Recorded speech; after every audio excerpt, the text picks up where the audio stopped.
అందరికీ నమస్కారం. హిందూ ధర్మంలో ఏకాదశి వ్రతానికి ఎంతో ప్రత్యేకమైన స్థానం ఉంది. అందులో ముఖ్యంగా వైకుంఠ ఏకాదశి రోజున శ్రీ మహావిష్ణువుకు అత్యంత ప్రీతికరమైన రోజుగా భక్తులు భావిస్తారు. ఈరోజు భక్తి శ్రద్ధలతో విష్ణుమూర్తిని పూజించి ఉపవాసం ఉండి విష్ణునామస్మరణ చేస్తే మనసుకు ప్రశాంతత కలుగుతుందని ఆధ్యాత్మికంగా ఎంతో పుణ్యప్రధానమైన రోజుగా భావిస్తారు. అయితే ఈ పవిత్రమైన రోజున ఏ పనులు చేయాలి, ఏ పనులు చేయకూడదు, ఇంట్లోనే ఎలా పూజించాలి, ఉపవాసం ఎలా పాటించాలి, ఈ విషయాలన్నింటినీ ఈరోజు ఈ వీడియోలో చాలా సులభంగా తెలుసుకుందాం. వీడియో చివరి వరకు తప్పకుండా చూడండి. వైకుంఠ ఏకాదశి ప్రత్యేకత ఏంటో ముందుగా చూద్దాం. ముందుగా వైకుంఠ ఏకాదశి అంటే ఏమిటో తెలుసుకుందాం. మార్గశిర లేదా ధనుర్మాస కాలంలో వచ్చే శుక్లపక్ష ఏకాదశిని అనేక వైష్ణవ సాంప్రదాయాల్లో వైకుంఠ ఏకాదశిగా, ముక్కోటి ఏకాదశిగా ఎంతో భక్తి శ్రద్ధలతో జరుపుకుంటారు. ఈ రోజున శ్రీ మహావిష్ణువును ఆరాధించడం, విష్ణునామస్మరణ చేయడం, ఆలయ దర్శనం చేయడం వంటి ఆచారాలకు ప్రత్యేక ప్రాధాన్యత ఉంది. కొన్ని వైష్ణవ ఆలయాల్లో ఈ రోజున ప్రత్యేక వైకుంఠ ద్వారం లేదా స్వర్గద్వారం అని పిలిచే ద్వారాన్ని భక్తుల కోసం తెరుస్తారు. అందుకే ఈ రోజున భక్తులు ఎంతో పవిత్రమైన రోజుగా భావిస్తారు. మొదటి పని ఉదయాన్నే లేవడం. వైకుంఠ ఏకాదశి రోజు వీలైనంత త్వరగా నిద్రలేచి ఇంటిని శుభ్రంగా ఉంచుకోవడం మంచిది. ఉదయాన్నే స్నానం చేసి శుభ్రమైన దుస్తులు ధరించాలి.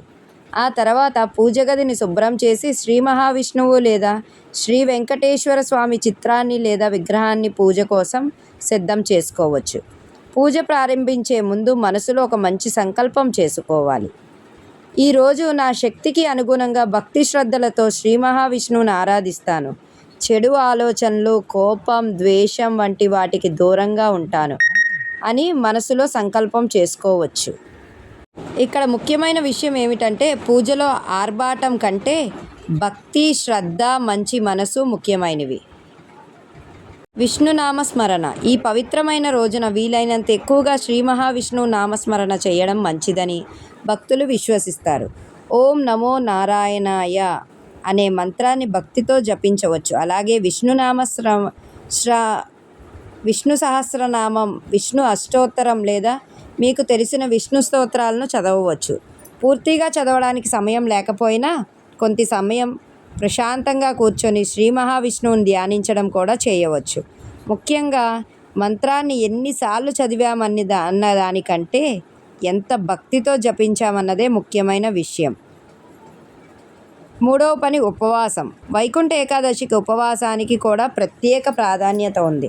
తమ ఆరోగ్యం, వయసు, శారీరక పరిస్థితిని బట్టి భక్తులు వివిధ రకాలుగా ఉపవాసాన్ని పాటిస్తారు.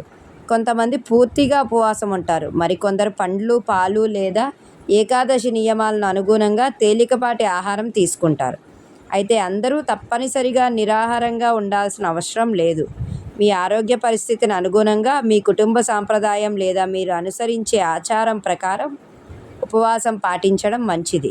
ఉపవాసం అంటే కేవలం ఆహారం తీసుకోకుండా ఉండటం మాత్రమే కాదు, మనస్సును కూడా చెడు ఆలోచనలకు దూరంగా ఉంచి భగవంతునిపై దృష్టి పెట్టడం ఉపవాసం యొక్క ఆధ్యాత్మిక ఉద్దేశంగా భావించవచ్చు. నాలుగవ పని ఆలయ దర్శనం. సాధ్యమైతే ఈ రోజున సమీపంలో ఉన్న విష్ణు ఆలయానికి వెళ్ళి స్వామివారి దర్శనం చేసుకోవచ్చు. వైకుంఠ ఏకాదశి రోజున అనేక విష్ణు ఆలయాల్లో ప్రత్యేక పూజలు, అభిషేకాలు, అలంకరణలు మరియు ఇతర కార్యక్రమాలు నిర్వహిస్తారు. కొన్ని ఆలయాల్లో వైకుంఠ ద్వారం ద్వారా భక్తులకు దర్శనం కల్పిస్తారు. అయితే ఆలయానికి వెళ్ళలేని వారు బాధపడాల్సిన అవసరం లేదు. ఇంట్లోనే శ్రీ మహావిష్ణువు చిత్రపటం ముందు దీపం వెలిగించి పుష్పాలతో పూజ చేసి నామస్మరణ చేయవచ్చు. భగవంతుని ఆరాధనకు భక్తి ప్రధానమైనది. ఐదవ పని దీపం వెలిగించడం మరియు నైవేద్యం. ఇంట్లో పూజ సమయంలో శుభ్రంగా దీపం వెలిగించవచ్చు. శ్రీ మహావిష్ణువుకు తులసి దళాలు ఎంతో ప్రీతికరమైనవిగా వైష్ణవ సాంప్రదాయంలో భావిస్తారు. అందువల్ల సాంప్రదాయం ప్రకారం లభ్యమైతే తులసి దళాలతో స్వామివారిని పూజించవచ్చు. నైవేద్యంగా పండ్లు లేదా మీ ఇంటి సాంప్రదాయం ప్రకారం సాత్వికమైన నైవేద్యాన్ని సమర్పించవచ్చు. పూజ పూర్తయిన తర్వాత కుటుంబ సభ్యులతో కలిసి ప్రసాదాన్ని స్వీకరించవచ్చు. ఇక్కడ కూడా గుర్తుంచుకోవాల్సిన విషయం ఒకటి, భగవంతునికి సమర్పించే నైవేద్యంలో ఖరీదు కంటే శ్రద్ధ మరియు పవిత్రమైన మనసు ముఖ్యమైనది. ఆరో పని మంచి పనులు చేయడం. వైకుంఠ ఏకాదశి రోజున పూజ చేయడంతో పాటు ఒక మంచి పని చేయడానికి ప్రయత్నించండి. ఆకలితో ఉన్నవారికి అన్నదానం చేయవచ్చు. అవసరంలో ఉన్నవారికి మీకు సాధ్యమైనంత సహాయం చేయవచ్చు. పక్షులకు నీరు పెట్టవచ్చు. ఆవులకు ఆహారం ఇవ్వవచ్చు. లేదా కనీసం మన చుట్టూ ఉన్న వారితో ప్రేమగా గౌరవంగా మాట్లాడవచ్చు. ఎందుకంటే పూజలో దేవుణ్ణి స్మరించడం ఎంత ముఖ్యమో మన ప్రవర్తనలో దయ, ప్రేమ, సహనం చూపించడం కూడా అంతే ముఖ్యమైనది. ఈరోజు ఒక్క మంచి పని చేయాలని నిర్ణయించుకోండి. అన్నిటికంటే ముఖ్యమైనది ఏదంటే ఈరోజు ఏం చెయ్యకూడదు అని తెలుసుకోవడం చాలా ముఖ్యం. ఇప్పుడు వైకుంఠ ఏకాదశి రోజున దూరంగా ఉండవలసిన కొన్ని విషయాలు తెలుసుకుందాం.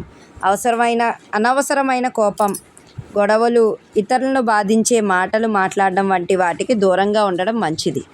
అసత్యం చెప్పకుండా ఉండాలి. ఇతరులను నిందించడం, అవమానించడం వంటి వాటికి దూరంగా ఉండాలి.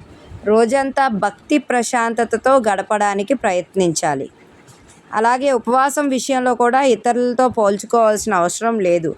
వాళ్ళు ఇంతసేపు ఉపవాసం ఉన్నారు, నేను కూడా అలాగే ఉండాలని మీ ఆరోగ్యాన్ని ఇబ్బందికి గురి చేసుకోవద్దు. భక్తి అనేది పోటీ కాదు. మీ శక్తికి, ఆరోగ్యానికి, కుటుంబ సాంప్రదాయానికి అనుగుణంగా ఆచరించండి. సాధ్యమైతే రాత్రి కొంత సమయం భగవంతుని నామస్మరణలో గడపవచ్చు. విష్ణు సహస్రనామం వినవచ్చు. భగవద్గీతలో కొన్ని శ్లోకాలు చదవవచ్చు. లేదా శ్రీ మహావిష్ణువు కథలు, భక్తి విషయాలను కుటుంబ సభ్యులతో కలిసి వినవచ్చు. రోజంతా మొబైల్లో, సోషల్ మీడియాలో గడపడం కంటే కనీసం కొంత సమయాన్ని ఆధ్యాత్మికంగా గడపడానికి ప్రయత్నించండి. అలా చేస్తే ఈ పవిత్రమైన రోజున మరింత ప్రశాంతంగా అనుభవించగలుగుతారు. కాబట్టి భక్తులారా, వైకుంఠ ఏకాదశి రోజు ముఖ్యంగా గుర్తుంచుకోవాల్సిన విషయం ఉదయాన్నే లేచి శుభ్రంగా ఉండడం, శ్రీ మహావిష్ణువుకు భక్తితో పూజించడం, విష్ణునామస్మరణ చేయడం, మీ శక్తికి అనుగుణంగా ఉపవాసం పాటించడం, సాధ్యమైతే ఆలయ దర్శనం చేయడం, తులసి దీపం నైవేద్యంతో పూజించడం, అన్నదానం లేదా మీకు సాధ్యమైన మంచి పని చేయడం, మరియు ముఖ్యంగా కోపం, ద్వేషం, చెడు మాటలను దూరంగా ఉండడం. శ్రీమన్నారాయణుని కృప మీ అందరిపై ఉండాలని కోరుకుంటూ ఓం నమో నారాయణాయ. ఈ వీడియో మీకు నచ్చితే లైక్ చేయండి, షేర్ చేయండి. ఇలాంటి ఆధ్యాత్మికమైన ఉపయోగకరమైన వీడియోల కోసం చిన్ను పండు ఛానల్ని సబ్స్క్రైబ్ చేసి పక్కనే ఉన్న బెల్ ఐకాన్ని ప్రెస్ చేయడం అస్సలు మర్చిపోవద్దు. మీకు ఈ వీడియో ఎలా అనిపించిందో కింద కమెంట్ సెక్షన్లో చెప్పండి. మీకు ఎలాంటి వీడియోలు కావాలి అనేది కూడా కమెంట్ సెక్షన్లో అడిగితే నేను ఖచ్చితంగా వీడియో చేస్తాను. ఇది మీ ఫ్రెండ్స్ అండ్ ఫ్యామిలీకి కూడా షేర్ చేయండి. అందరికీ ఉపయోగపడుతుందని నేను అనుకుంటున్నాను. మరో మంచి వీడియోతో మళ్ళీ కలుద్దాం. ఓం నమో నారాయణాయ. ఓం నమో నారాయణాయ. ఓం నమో నారాయణాయ అని 3 సార్లు జపించండి. Thank you.